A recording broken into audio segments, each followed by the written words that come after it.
Hello दोस्तों, आपका स्वागत है पंकज लोधी क्लासेस। आज का टॉपिक है प्रकाश का अपवर्तन। जब कोई प्रकाश किरण एक समांगी माध्यम से दूसरे समांगी माध्यम में जाती है तो वह अपने मार्ग से विचलित हो जाती है। अपने मार्ग से विचलित होने घटना को प्रकाश का अपवर्तन कहते हैं। ये चित्र के द्वारा समझेंगे। इसमें दो माध्यम की आवश्यकता होगी, एक विरल, दूसरा सघन। यहाँ पे हमने माध्यम लिए, एक लिया है वायु विरल माध्यम, दूसरा ले रखा है जल जो कि क्या है, वायु के अपेक्षा सघन माध्यम है। अगर कांच लेते और जल लेते तो कांच सघन माध्यम हो जाता, जल विरल हो जाता उसके लिए।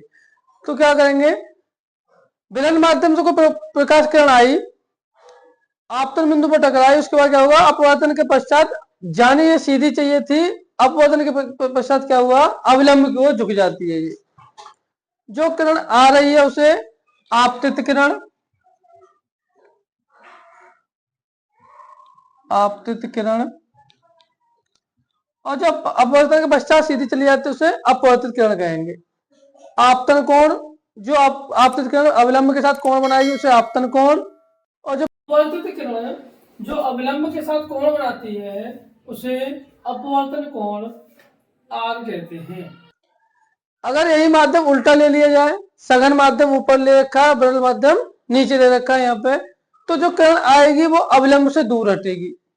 इसका मतलब क्या है कि अगर विरल से सघन में जाएंगे तो अविलंब की ओर जाएगी किरण, और अगर सघन से विरल में जाएंगे तो अविलंब से दूर हटेगी।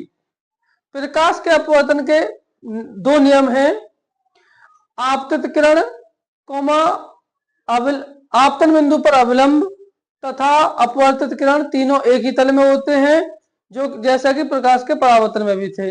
इसमें अंतर क्या है, इसमें यह है आपतन कोण की जिया कहते हैं साइन को, कोज्जिया कहते हैं कोज्जिया कोस को, और स्पज्जिया कहते हैं टेन को।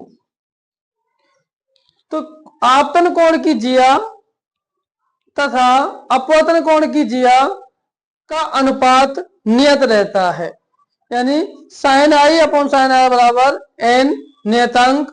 यहां एन क्या है, जहां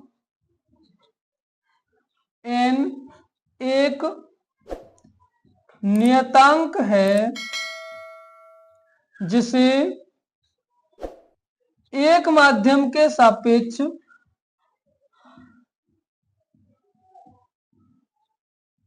दूसरे माध्यम का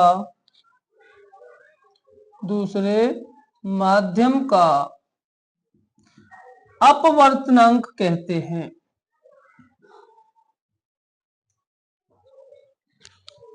इसे स्नेल का नियम भी कहते हैं।